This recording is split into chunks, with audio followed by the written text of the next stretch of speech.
Abra sua Bíblia, livro de Atos, capítulo de número 2. Nós começamos a expor este maravilhoso livro das Escrituras, Atos, e chegamos hoje no capítulo 2. Nós já expomos o capítulo 1, chegamos agora no capítulo de número 2. Uma jornada que está apenas iniciando, estamos apenas no início da viagem por este livro tão precioso da palavra do Senhor, como é toda a palavra do Senhor preciosa. Atos capítulo 2, hoje, queridos, nós vamos lidar com os versos 1 a 13, Atos capítulo 2, a partir do verso 1, eu peço que você acompanhe com interesse, porque é a palavra de Deus para a nossa vida. Nos diz assim: ao cumprir-se o dia de Pentecostes, estavam todos reunidos no mesmo lugar.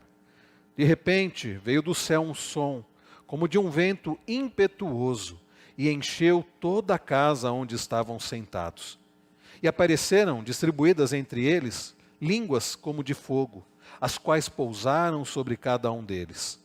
Todos ficaram cheios do Espírito Santo e começaram a falar em outras línguas, segundo o Espírito lhes concedia que falassem. Estavam morando em Jerusalém judeus, homens piedosos, vindos de todas as nações debaixo do céu. Assim, quando se fez ouvir aquela voz, afluiu a multidão, que foi tomada de perplexidade, porque cada um os ouvia falar na sua própria língua.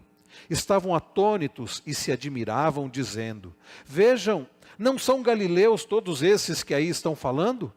Então, como os ouvimos falar, cada um em nossa própria língua materna? Somos partos, medos, elamitas e os naturais da Mesopotâmia, Judéia, Capadócia, Ponto e Ásia, da Frígia, da Panfilha, do Egito e das regiões da Líbia, nas imediações de Cirene, e romanos que aqui residem, tanto judeus como prosélitos, cretenses e árabes.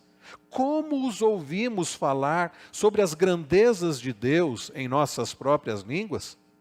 Todos, atônitos e perplexos, perguntavam uns aos outros: o que será que isso quer dizer? Outros, porém, zombando, diziam: estão bêbados. Até aqui, meus irmãos, palavra do Senhor para o nosso coração. Vamos orar mais uma vez. Pai Celestial, nós damos-te graças pela tua palavra, que é a verdade. E por podermos, ó Deus, como povo do Senhor, lermos a tua palavra, sermos, ó Deus, submetidos à exposição da tua palavra, aos teus santos ensinos. Nós damos graças ao Senhor porque o Senhor preservou essa história, o Senhor preservou esse texto, o Senhor preservou esse registro que o nosso irmão Lucas fez há tantos anos atrás, quase 2000 anos atrás, e o Senhor preservou, porque certamente existem lições preciosas para a tua igreja hoje. Por isso, fala ao nosso coração, não permita que nada venha nos atrapalhar, desviar a nossa atenção. Dá-nos, ó Deus, capacidade de entendimento, ilumina a nossa mente, aquece o nosso coração. Nós pedimos estas bênçãos no precioso e santo nome de Jesus. Amém. Queridos, quantas igrejas existem hoje? Quantas denominações? As mais variadas. Algumas que se intitulam pentecostais, até tem muito a ver com o texto que nós acabamos de ler. Igrejas neopentecostais, igrejas tradicionais, igrejas as mais variadas. Ensinos, ainda que se dizendo das Escrituras, também alguns até controversos. Interpretações as mais variadas também. Estilos de culto e prática também variadas. Muitas nem de acordo com as Escrituras. Igrejas cujo propósito são diferentes umas das outras. Há, por exemplo, igrejas que entendem que o grande propósito delas é o auxílio aos menos favorecidos, aos pobres. E na versão evangélica da teologia da libertação, existem aquelas igrejas que estão focadas no social, estão focadas no auxílio aos pobres. São igrejas que acabam desenvolvendo muitas atividades assistenciais. E vejam, não que a igreja não deva ter também a prática no auxílio social. Mas são igrejas que só fazem isso, ou colocam isso acima de tudo. Há outras igrejas, isso não tem sido incomum nos nossos dias, nos últimos tempos, que estão se especializando no entretenimento. Os seus líderes entenderam que o grande propósito da igreja é levar as pessoas a terem satisfação e prazer, através do que se canta, através do que se vê, através do que se ouve. Igrejas que têm investido muito na iluminação, têm investido muito na música, têm investido muito numa mensagem agradável aos ouvidos. São as igrejas que se especializam no entretenimento para agradar as pessoas. E isso, meus irmãos, não é o propósito das Escrituras, certamente não é isso que a igreja deve ser e fazer. Há igrejas, meus irmãos, que estão focadas no crescimento e como empresas no seu faturamento. Igrejas, aliás, algum tempo atrás, por causa daquele programa Pequenas Empresas, Grandes Negócios, passou-se a falar pequenas igrejas, grandes negócios. Hoje, grandes igrejas, grandes negócios. Igrejas cuja liderança está focada na arrecadação financeira. E os programas, os cultos, enfim, são voltados para levar as pessoas a entender que elas devem ofertar e devem dar dinheiro. São igrejas que se especializaram como empresas no lucro, no crescimento financeiro, no crescimento numérico. Afinal de contas, qual é o propósito da igreja? Isso que é ser igreja? Certamente não. Certamente não.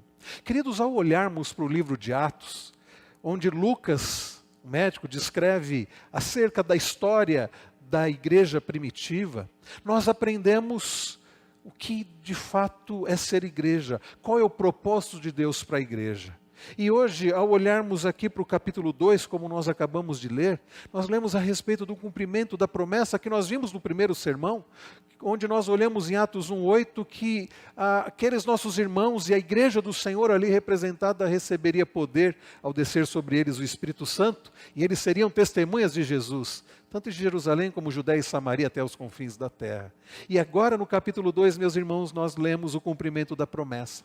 A mensagem, queridos, desta noite em resumo, é que a igreja do Senhor é capacitada pelo Espírito Santo para ser testemunha. A igreja do Senhor Jesus é capacitada por Deus, através do Espírito Santo, para falar sobre as grandezas de Deus a todas as nações, mesmo que venha enfrentar oposição, mesmo que venha enfrentar incredulidade por parte das pessoas e até zombaria. Queridos, em resumo, é isso que nós vamos aprender nesta noite. A igreja do Senhor, ao receber o derramamento do Espírito Santo, já foi capacitada pelo Senhor para que possa proclamar as grandezas do Senhor a todas as nações, ainda que venha enfrentar oposição, zombaria e incredulidade. Nós aprenderemos isso em 3 partes. A primeira delas é que a igreja do Senhor já recebeu o Espírito Santo, que é o poder de Deus para que a igreja seja testemunha de Jesus. Irmãos queridos, nós olhamos para os primeiros 11 versículos de Atos 1, no primeiro sermão, no domingo retrasado, e nós aprendemos que a obra do Senhor Jesus não parou com a ascensão dele aos céus. Nós olhamos para o capítulo 1 de Atos e nós vimos que Jesus esteve com os seus durante um certo tempo após a ressurreição. Jesus esteve com eles, Jesus falou ao coração deles e eles puderam ver Jesus subindo aos céus. Os anjos disseram: por que vocês estão olhando para ele subir? Ele voltará assim como vocês estão vindo ele subir. Mas antes de Jesus subir aos céus, nós olhamos para o verso de número 8 do capítulo 1 e vimos Jesus fazendo uma promessa. Vocês vão receber o poder de Deus ao descer sobre vocês o Espírito Santo. Jesus promete que o Espírito Santo seria derramado sobre eles, sobre os apóstolos e sobre os demais que estariam com eles ali e representando a igreja, porque era a igreja do Senhor Jesus. E que ao descer sobre eles o Espírito Santo, eles seriam capacitados com esse poder para que eles pudessem testemunhar de Jesus, para que eles pudessem falar das grandezas do Senhor. E eles deveriam fazer isso, testemunhar do Senhor, não somente onde eles estavam, em Jerusalém, não somente na região próxima, na Judéia, não somente na Samaria, mas até os confins da terra, por todo o mundo. Jesus, quando nós lemos lá em Mateus, no final do Evangelho conforme Mateus, Jesus disse que eles deveriam pregar o Evangelho. Eles deveriam pregar o Evangelho e batizar pessoas de todas as nações, batizando-os em nome do Pai, do Filho e do Espírito Santo. Então, queridos, no segundo sermão, quando nós olhamos do verso 12 até o verso 26, terminando o capítulo 1, depois de termos visto que a obra do Senhor Jesus continua, ele subiu aos céus, ele faz promessa para aqueles irmãos, e nós vimos no restante do capítulo 1 a respeito de como a igreja deve esperar o cumprimento da promessa. Como aqueles nossos irmãos esperaram o cumprimento da promessa. Eles se reuniram, eles obedeceram à voz de Jesus, porque Jesus disse: permaneçam em Jerusalém, até que vocês recebam a promessa, o derramamento do Espírito. E eles obedecem a Jesus. Nós olhamos a partir do verso de número 12, do capítulo 1, que eles vão para Jerusalém, eles se reúnem num cenáculo, numa casa, numa grande sala, e estão ali os apóstolos, e como nós vimos na semana passada, juntamente com os apóstolos, e aqui está a lista de nomes, nós vimos no versículo de número 13, e no versículo de número 13, a respeito dos 11, afinal de contas, Judas, que havia traído a Jesus, havia tirado a própria vida, e todos eles, conforme nós vimos no verso 14, perseveravam unânimes em oração.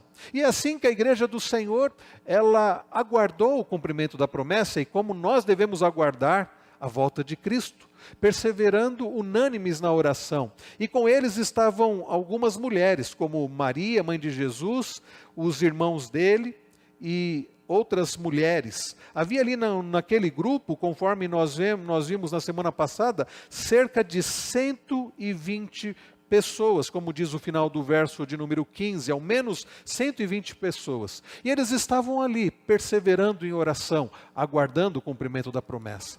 Agora, ao lermos o capítulo 2, nós lemos a respeito do cumprimento da promessa. 10 dias se passaram. 10 dias, aquele grupo de cerca de 120 pessoas estavam ali aguardando aquilo que Jesus disse que aconteceria, em Atos 1:8. E de fato aconteceu. Olhe comigo o verso 1. Ao cumprir-se o dia de Pentecostes, estavam todos reunidos no mesmo lugar. De repente veio do céu um som como de um vento impetuoso e encheu toda a casa onde estavam sentados. Percebam, meus irmãos, o texto diz que aquele grupo reunido, durante 10 dias eles estavam ali perseverando em oração, e era o cumprimento do dia de Pentecostes. A palavra Pentecostes, Penta, você sabe que tem a ver com 5, né? E Pentecostes significa, tem a ver com 50 dias, a ideia aqui de 50. Por que 50, meus irmãos? E por que dia de Pentecostes? 50 dias. Significa que após 50 dias após a Páscoa. Era uma festa, a festa de Pentecostes era uma festa, uma das 3 principais festas dos judeus, além da Páscoa e além de tabernáculos. A festa de Pentecostes, ela acontecia 50 dias após a Páscoa. E aí nós precisamos nos lembrar que lá no Antigo Testamento, lá em Êxodo, Deus liberta o seu povo. E depois da libertação do povo, na libertação do povo, o povo celebra a Páscoa do Senhor. E Deus dá ordem ao povo para anualmente celebrar a Páscoa do Senhor, que apontava para uma libertação maior, que não era a libertação do Egito, mas a libertação do Cordeiro de Deus que tira o pecado do mundo. E além desta ordem, né, da celebração da Páscoa, havia também a ordem da celebração da festa de Pentecostes. 50 dias após, então, a Páscoa, os judeus, eles celebravam, então, Pentecostes. A festa de Pentecostes, ela durava 7 dias, durava uma semana. E o dia de Pentecostes era justamente o último dia da semana. Era o dia de Pentecostes. E vocês devem se lembrar que Jesus entrou em Jerusalém justamente na festa da Páscoa.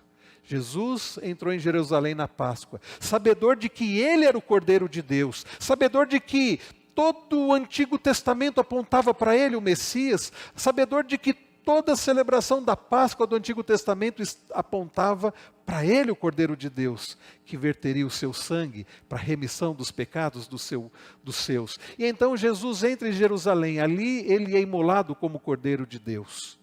Ele é morto e Ele ressuscita. 50 dias após a celebração da Páscoa, o que acontece?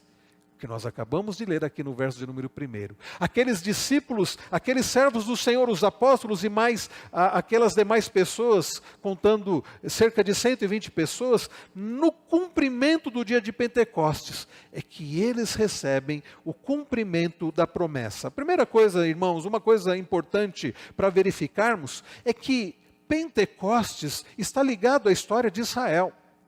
Como eu disse, não é algo que surgiu ali.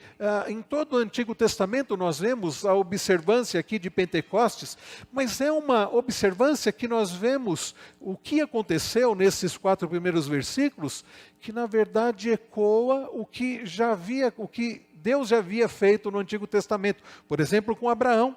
Como é que Deus aparece para Abraão?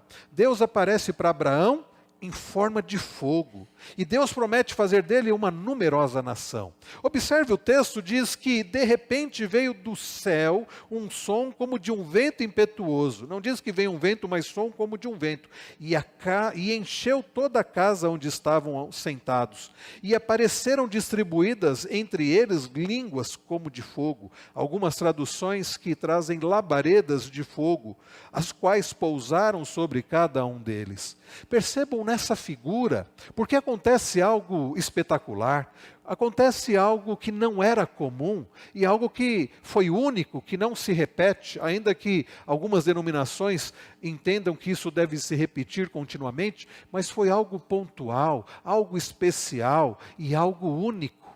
Único naquele momento, mas que Deus já havia realizado coisas que apontavam para isso. Como eu disse, Deus aparece para Abraão como uma figura de fogo. E para Moisés, como Deus aparece? Você deve se lembrar de Êxodo 3, quando Deus aparece para Moisés num arbusto que queimava, uma sarça que queimava e não se consumia. Aliás, esse é o símbolo da nossa igreja, Igreja Presbiteriana do Brasil. E Deus aparece para ele através daquele arbusto que pegava fogo e não se consumia. E Deus promete renovar a aliança que ele havia feito com os patriarcas Abraão, Isaque e Jacó, e queria resgatar o povo. E irmãos, essa promessa se cumpre tempos depois, no Sinai. Deus liberta o seu povo usando a vida de Moisés e vai guiando o seu povo e guia o seu povo até o Monte Sinai. Moisés sobe primeiro. O que acontece naquele monte? A presença do Senhor desce, se manifesta naquele monte. E a figura, a linguagem que a Bíblia usa é de fogo, de algo espetacular, aquele monte queimando, mas não se consumindo. A presença do Senhor gloriosa naquele monte, a ideia ali, meus irmãos, a descrição ali do monte queimando. Então, da saída da Páscoa, da saída do Egito até o Sinai, passaram-se 50 dias. Pentecostes. E o monte Sinai fumegava. Deus ali no Sinai, meus irmãos, dá ao seu povo os mandamentos e diz para eles que eles seriam seus sacerdotes. É interessante essa linguagem que Deus usa, porque Deus se manifesta naquele monte e manda o povo se aproximar. Deus dá a lei ao povo e Deus os chama para que fossem sacerdotes dele. Pedro, muitos anos depois, diz que a igreja é o povo de Deus, a nação santa, o sacerdócio real, povo de propriedade exclusiva do Senhor. Vocês vão percebendo, irmãos, que o Antigo Testamento não está desassociado do Novo Testamento. E o povo de Deus no Antigo Testamento, Israel, não está desassociado da igreja do Senhor Jesus, do povo de Deus hoje, que é a igreja de Jesus Cristo. Não são dois povos, duas igrejas, dois meios de salvação, quase que como dois deuses, como alguns parecem acreditarem. Não, é um povo, o povo de Deus, que no Antigo Testamento era representado por Israel e que hoje é representado pela igreja de Cristo, desde, como nós lemos aqui em Atos dos Apóstolos. Então, como nós vimos, queridos, isto acontece no cumprimento do dia de Pentecostes. Como eu falei, uma das principais festas de Israel. Pentecostes também acontecia durante a colheita do trigo e concluía a comemoração que havia sido feito na festa das primícias. E essa festa acontecia 50 dias depois da Páscoa, como eu já disse para os irmãos. E essa festa também era chamada de festa das semanas. Deus havia dito que se passariam 7 semanas. 7 semanas, cada semana tem 7 dias, 7 vezes 7, 49. E justamente no 50º dia, Pentecostes significa 50º, justamente no 50º dia, celebravam o que Deus havia feito, Pentecostes, a festa dos 50 dias. E eles liam o Salmo 67, se preparando para essa festa. Salmo 67, que tem 7 versículos, e tem muitas coisas, nós não temos tempo aqui para falar a respeito da ligação. Mas, queridos, então nós destacamos que a igreja do Senhor, ela recebe essa capacitação, algo que já estava sendo anunciado pelo Senhor em todo o Antigo Testamento. Vejam, meus irmãos, Pentecostes, a capacitação da igreja para a proclamação do Evangelho não é algo que acontece sem sentido, é algo que estava na agenda do Senhor, no propósito do Senhor, era algo que Deus já vinha anunciando ao longo do Antigo Testamento. E quando acontecem aqueles eventos naquele dia, no cumprimento do dia de Pentecostes, nós vemos, meus irmãos, o cumprimento daquilo que Jesus havia prometido, e por isso eles deveriam ter aguardado em Jerusalém. Irmãos, vejam que os apóstolos, juntamente com os demais, estão naquele cenáculo, e eles estavam perseverando em oração, e assim como no Sinai, no Monte Sinai aconteceu, lá em Êxodo, a glória do Senhor também invadiu aquele lugar. E os elementos que nós vemos que aparecem ali, como aquele som de um vento impetuoso, é justamente o que nós lemos que aconteceu lá no Sinai. Um estrondo, um som de um vento muito forte. Tudo isso, meus irmãos, que Deus já havia manifestado ali no Monte Sinai. E a ideia ali das labaredas ou línguas de fogo, que representavam julgamento. E alguns estudiosos entendem, meus irmãos, que esta aparição dessas labaredas ou línguas como de fogo, que são distribuídas ali, representavam, na verdade, a proclamação que a igreja faria de arrependimento de pecados. E como nós lemos ainda há pouco no Salmo 96, a proclamação de que um dia o Senhor vai voltar, e que o Senhor virá para julgar o mundo, e que o Senhor julgará o mundo com justiça, e os povos de acordo com a sua fidelidade. O fogo, meus irmãos, representa, diferente do que alguns nossos irmãos pentecostais acreditam, não representa simplesmente poder, representa juízo. E aqui nós entendemos que aquelas línguas distribuídas como fogo representavam a proclamação então do juízo do Senhor. Porque, irmãos, a igreja do Senhor Jesus, ela é capacitada pelo Senhor através do Espírito Santo. Ela foi capacitada pelo Senhor através do Espírito Santo para anunciar o juízo do Senhor. Falham aquelas igrejas que entendem que tem como objetivo falar coisas agradáveis às pessoas. As pessoas não querem ouvir falar sobre o juízo do Senhor. Não é uma mensagem agradável ouvir sobre o juízo do Senhor. Não é uma mensagem agradável ouvir que você é pecador e você deve se arrepender dos seus pecados, porque senão você será condenado, você já está condenado. Irmãos, e por não ser uma mensagem agradável, na verdade é uma mensagem que afugenta as pessoas, muitas igrejas têm deixado de pregar essa mensagem. Em muitas igrejas não se ouve sobre condenação, não se ouve sobre juízo do Senhor, não se ouve sobre o inferno, não se ouve sobre a ira de Deus, não se ouve sobre a justiça de Deus, não se ouve sobre pecado, não se ouve sobre arrependimento de pecados. Ouve-se sobre um Deus amoroso que quer abençoar a todos e que você pode vir de qualquer jeito e continuar vivendo de qualquer jeito. O que tem estado cada vez mais na moda, reverendo Wellington comentava hoje pela manhã que nos Estados Unidos isso já está muito forte nas igrejas presbiterianas e já está acontecendo no Brasil, é uma igreja inclusivista, com o símbolo do arco-íris, para mostrar que todos são bem-vindos e não somente bem-vindos, podem continuar vivendo do jeito que querem. Conquanto, meus irmãos, a igreja deve receber a todos, e devemos de fato, nós não podemos trazer a mensagem de que a vida como tem sido vivida pelas pessoas, está tudo bem viver de qualquer jeito, afinal de contas Deus não se importa com o seu modo de viver, não. A igreja deve receber a todos e deve proclamar a palavra do Senhor e deve confrontar os pecadores, dizendo: arrependam-se e creiam no Senhor. E a igreja deve então apontar para Cristo e mostrar que há fortalecimento em Cristo, como nós cantamos há pouco, pedindo ao Senhor que nos guie, porque Cristo inflama, viva a chama, e Ele pode nos guiar, e Ele tem poder para nos fortalecer, para sermos conformados à imagem dEle. Mas muitas igrejas não têm pregado a mensagem do Evangelho, que tem a ver com a boa nova da salvação, mas a boa notícia pressupõe uma má notícia. A boa notícia da salvação pressupõe que há condenação, que o pecado leva à condenação, mas há a salvação em Cristo Jesus. Então o fogo, meus irmãos, representa julgamento. Jesus foi batizado com fogo. Reverendo Emílio Garófalo, ele menciona que o batismo de fogo de Jesus, que Jesus experimentou, foi o julgamento de Deus, o nosso julgamento, que nós deveríamos ser condenados, Jesus experimentou na cruz. Ele que foi consumido pelo fogo do Senhor na cruz. Então agora os apóstolos e demais irmãos estão reunidos em oração, e o batismo com fogo vem sobre eles, e eles não são consumidos. Não é interessante isso?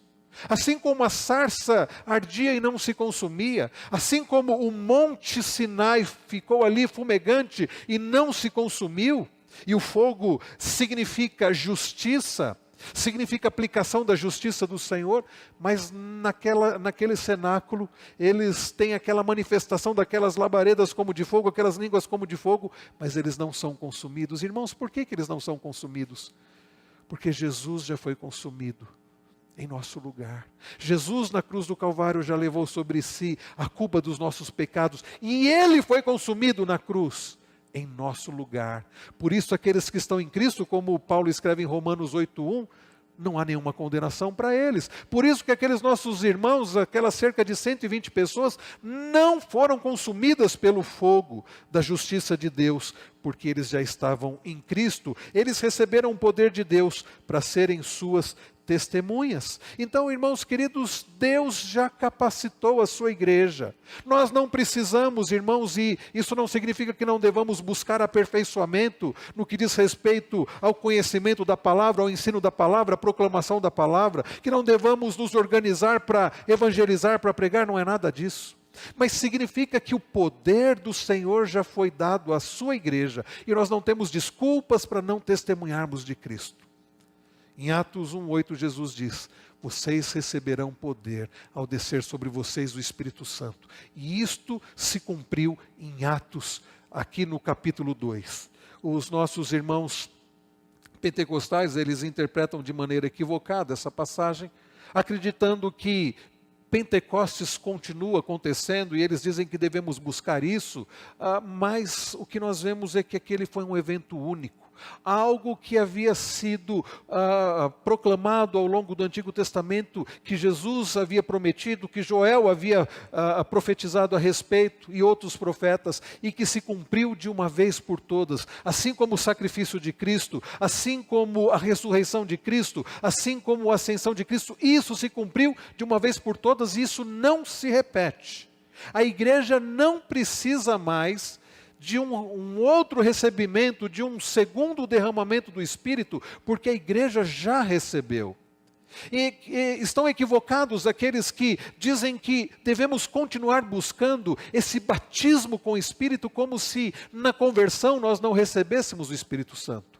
Os nossos irmãos pentecostais acreditam numa segunda bênção, acreditam que o crente, ao crer em Cristo, passam a ter o Espírito Santo, mas eles precisam de uma segunda experiência. E eles interpretam, meus irmãos, que a questão de línguas, porque diz o verso 4 que todos ficaram cheios do Espírito Santo e começaram a falar em outras línguas, segundo o Espírito lhes concedia que falassem. Os nossos irmãos pentecostais, eles acreditam que isso continua hoje, e que esse falar em outras línguas significa uma língua que ninguém conhece. Primeiro, que a palavra aqui é dialectos, significa um outro idioma, e não o que algumas igrejas chamam de língua dos anjos, uma língua espiritual, uma língua inteligível. Não é isso. E nós veremos logo à frente que havia uma compreensão e Deus deu aquela manifestação de forma que pessoas de outras nacionalidades ouviam o que aqueles nossos irmãos falavam no seu próprio idioma.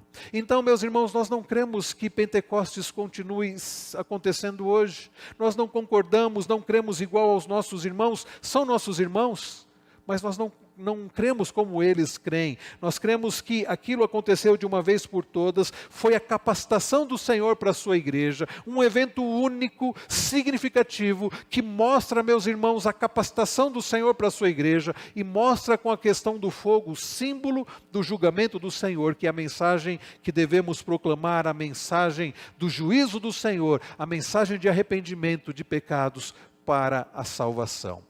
Mas em segundo lugar, meus irmãos, além de aprendermos sobre a capacitação da igreja, e guarde isso, a igreja do Senhor já recebeu o poder do Senhor, a capacitação do Senhor para ser testemunha. Em segundo lugar, nós aprendemos, ao olharmos a partir do verso de número 5, que a igreja do Senhor, ela foi capacitada pelo poder do Senhor, através do derramamento do Espírito, de uma vez por todas, para ser testemunha, para testemunhar a todas as nações as grandezas do Senhor. Vejam comigo a partir do verso 5. Estavam morando em Jerusalém judeus, homens piedosos, vindos de todas as nações debaixo do céu. Vejam, irmãos, era a época de Pentecostes, a festa de Pentecostes.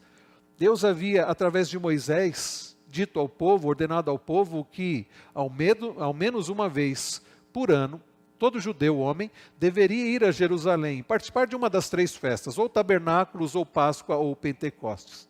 E em 3 épocas do ano, Jerusalém ficava com bastante gente, né? Bastante gente ia a Jerusalém. E como era a festa de Pentecostes, 50 dias após a Páscoa, a cidade estava com muitas pessoas, e diz o texto que havia ali pessoas, homens piedosos, vindo de todas as nações debaixo do céu.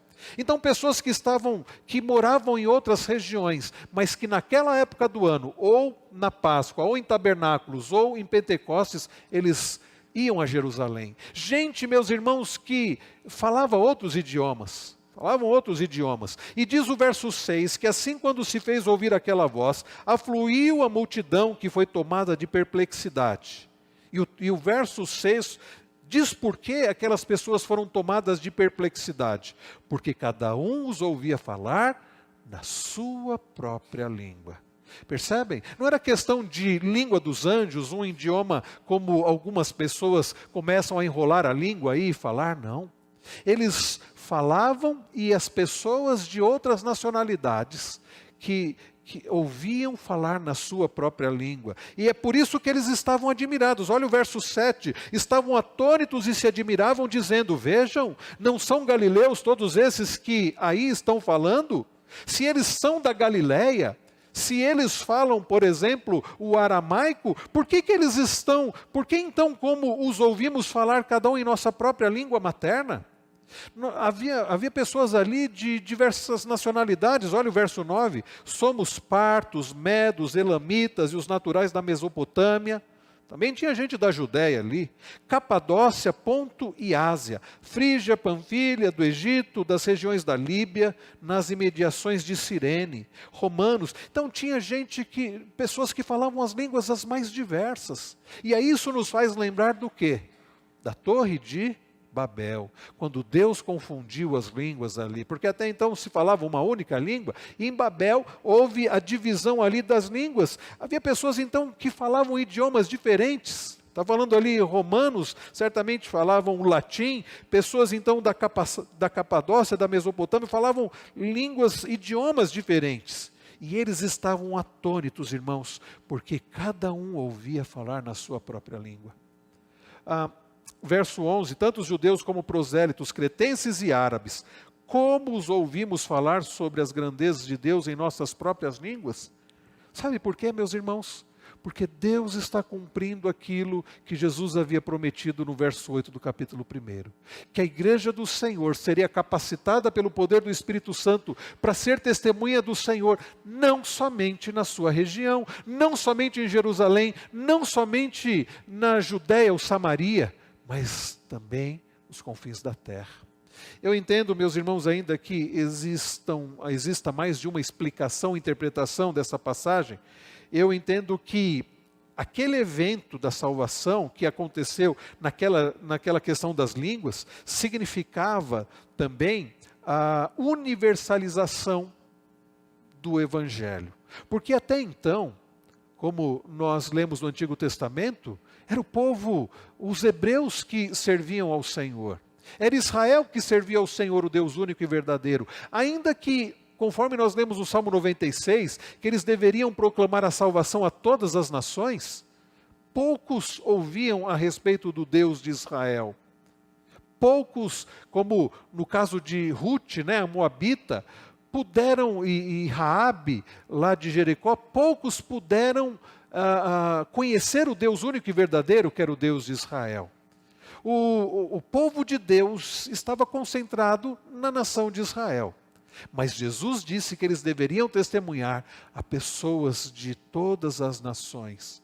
E eu entendo, meus irmãos, que essa questão das línguas era esta representação de que o Evangelho deve ser proclamado a todas as nações, como nós acabamos de ler no Salmo 96. Proclamai a sua salvação. Todos os povos.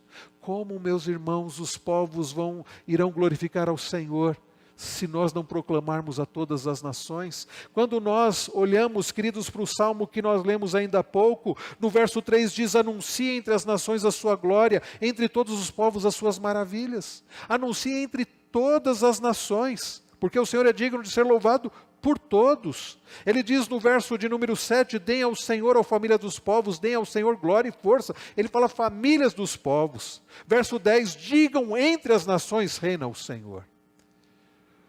Deus não dá mais esse dom de que falarmos na nossa própria língua e pessoas de outras nacionalidades ouvirem na língua deles.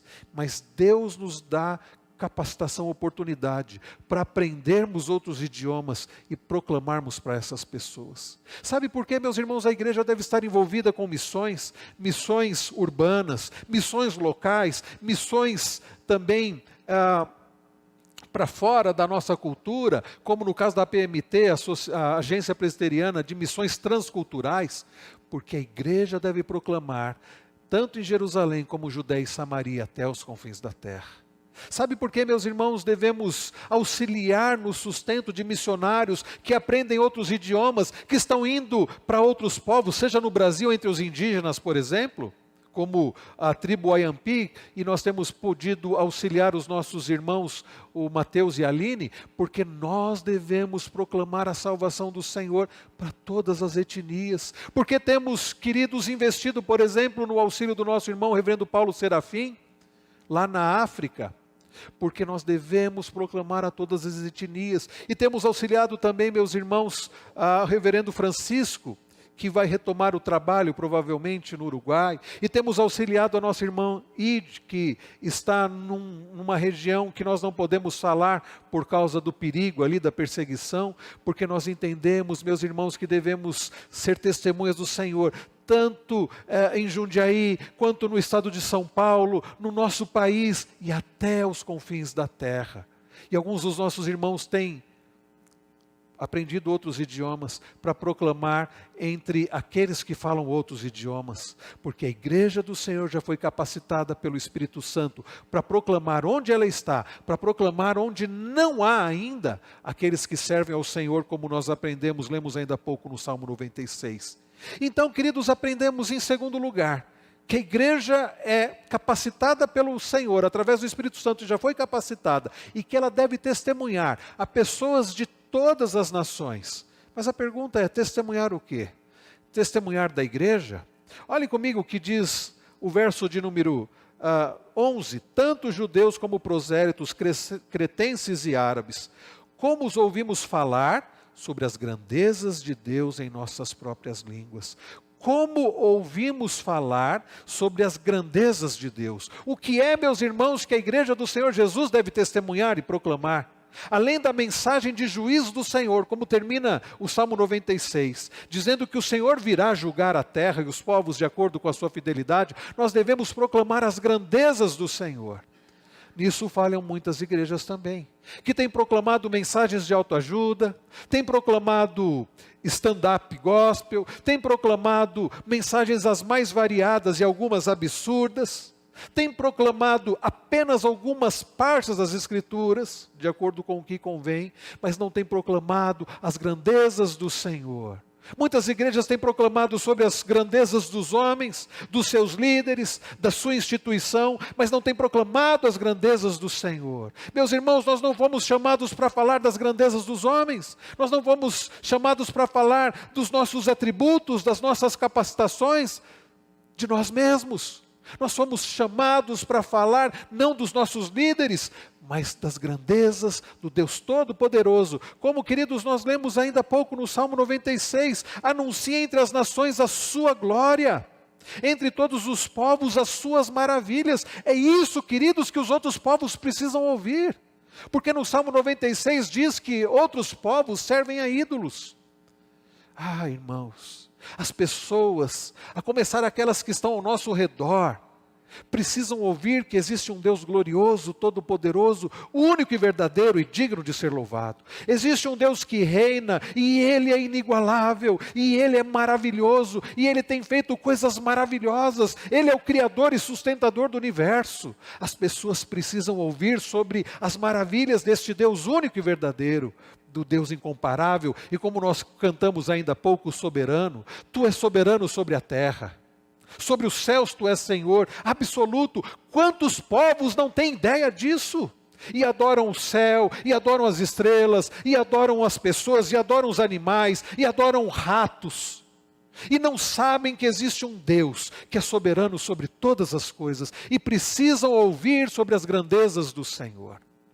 O que eles estavam proclamando, como nós acabamos de ver no final do número 11, as grandezas de Deus. E eles ouviam na própria língua deles. Irmãos, em segundo lugar, nós aprendemos que a igreja do Senhor Jesus, ela já foi capacitada pelo Senhor, através do derramamento do Espírito Santo, que aconteceu de uma vez por todas lá em Pentecostes. E nós já estamos capacitados pelo Senhor, para proclamarmos as grandezas do Senhor a todos os povos. E é por isso, queridos, que nós devemos evangelizar, não somente aqui, mas auxiliar também na obra missionária. Eu me lembro de um pastor, e é triste falar isso, de um pastor, e eu não vou citar nomes aqui nem a igreja, por questão ética, mas de um pastor que pastoreava uma igreja que investia em missões, uma igreja que investia parte da arrecadação em missões, uma igreja que entendeu a importância da obra missionária e começou a investir muito na obra missionária. E um determinado pastor que chegou depois, começou a pastorear aquela igreja, ele começou a ficar incomodado. Ele não recebia um salário baixo, ganhava até mais do que muitos membros da igreja, ou seja, a igreja dava uma boa condição para ele e para sua família. E eu sabia disso, e eu sabia quanto ele ganhava. Mas ele começou a reclamar, e ele dizia assim: essa igreja fica investindo tanto aí, dando dinheiro para os missionários, a gente não sabe nem como esses missionários, o que eles estão fazendo, se eles estão pregando o evangelho mesmo. Devia investir nos pastores aqui, devia investir nos pastores. E ele começou a reclamar do investimento da obra missionária. Uma mente, meus irmãos, alguém que não entendeu Atos 2, alguém que não entendeu o Salmo 96, alguém que não entendeu de fato a palavra, alguém que já tinha um sustento necessário, mas queria receber o que a igreja investia nos missionários. E a igreja investia em missionários entre os índios, no Oriente Médio, na Europa, na África, mas aquele homem estava incomodado, ele achava que o dinheiro devia ir para ele. Quantas igrejas ainda não entenderam a importância, meus irmãos, de separarmos recursos para a obra missionária? Afinal de contas, nós devemos proclamar entre as nações: reina o Senhor. E como faremos isso se não investirmos naqueles que têm ido? Graças a Deus essa igreja tem tido essa compreensão. Graças a Deus, meus irmãos, o conselho dessa igreja tem tido essa compreensão. E nós queremos fazer ainda mais, e o Ministério de Missões está animado para ainda fazermos mais. Devemos proclamar a todas as nações, e não proclamar qualquer coisa, proclamar as grandezas do Senhor. E você deve fazer isso proclamar as grandezas do Senhor àqueles que estão ao seu redor. Quem sabe alguém que mora na sua casa e não sabe sobre as grandezas do Senhor. Quem sabe um familiar seu, um vizinho, um colega de trabalho, de escola. Nós precisamos testemunhar e falar das grandezas do Senhor. Falar, como diz o Salmo 96, que há um Deus que reina e Ele é todo poderoso. Mas em terceiro e último lugar, meus irmãos, é possível, como aconteceu naqueles dias, como aconteceu naquele dia, naquele evento, que muitos não entendam, que muitos não creiam e que muitos até venham a zombar. Versos 12 e 13. Todos atônitos e perplexos perguntavam uns aos outros: o que será que isso quer dizer? Outros, porém, zombando, diziam: estão bêbados. Irmãos, quando a igreja proclama as grandezas do Senhor, como ela deve proclamar, e a todos os povos, acontece que alguns creem, alguns pelo agir do Espírito Santo, aqueles que são os escolhidos de Deus, creem, eles creem na palavra do Senhor, eles são convertidos. Outros ficam curiosos, querem aprender mais. Isso acontece até na igreja. Na proclamação da palavra, o ensino, querem aprender mais, ficam curiosos. Alguns não passam de curiosidade, é verdade. Outros vão querer aprender mais e vão aprender mais e vão ser transformados pela palavra, conformados à imagem de Cristo. Outros, meus irmãos, vão ter simples curiosidade, não vai passar disso. E outros, como diz o verso 13, vão zombar. Mas ainda assim, a igreja deve continuar a sua obra de testemunha, como diz Atos 1:8. Nós devemos continuar como igreja do Senhor, como capacitados que já fomos, através do derramamento do Espírito Santo que já aconteceu. E nós que temos o Espírito Santo que habita em nós, nós devemos proclamar as grandezas do Senhor a todas as pessoas que pudermos. E devemos fazer isso, ainda que muitos venham a zombar, e muitos têm zombado, e muitos têm desprezado. Mas a nossa tarefa é proclamar. Em nenhum lugar nas Escrituras diz que nós devemos proclamar apenas para aqueles que forem mais agradáveis, para aqueles que forem mais receptivos. É verdade que Jesus diz para os apóstolos que em determinados lugares que eles fossem rejeitados, que eles deveriam sair. Mas a igreja do Senhor, e nós veremos isso no restante do livro de Atos, ela deve continuar proclamando, ela deve continuar testemunhando, ela deve continuar falando das grandezas do Senhor, ainda que muitos não creiam, ainda que muitos apenas tenham curiosidade, ainda que muitos venham a zombar. Sabe por quê, queridos? A obra não é nossa, a obra é do Senhor. Nós aprendemos nos 11 primeiros versículos do capítulo 1 que a obra do Senhor continua. Jesus Cristo subiu aos céus, mas Ele continua agindo na vida da sua igreja e através da sua igreja que somos nós. Não é esse um bendito privilégio? Queridos irmãos, nós aprendemos que a promessa foi cumprida. Aquilo que Jesus disse em Atos 1:8 aconteceu no dia de Pentecostes. A igreja do Senhor recebeu o poder de Deus através do Espírito Santo que foi derramado. E a igreja do Senhor hoje tem, e desde aquele dia, a igreja do Senhor Jesus tem essa capacitação, esse poder do Espírito Santo para ser testemunha para todas as nações, proclamando a mensagem que tem a ver com o juízo do Senhor, proclamando as grandezas do Senhor, e deve fazer isso, ainda que enfrente oposição, como a igreja enfrentou, como nós veremos, ainda que muitos não creiam, ainda que muitos zombem, porque o Senhor tem os seus escolhidos, e o Senhor também, através da proclamação da sua palavra, para aqueles que não creem, também usará essa proclamação para a condenação deles.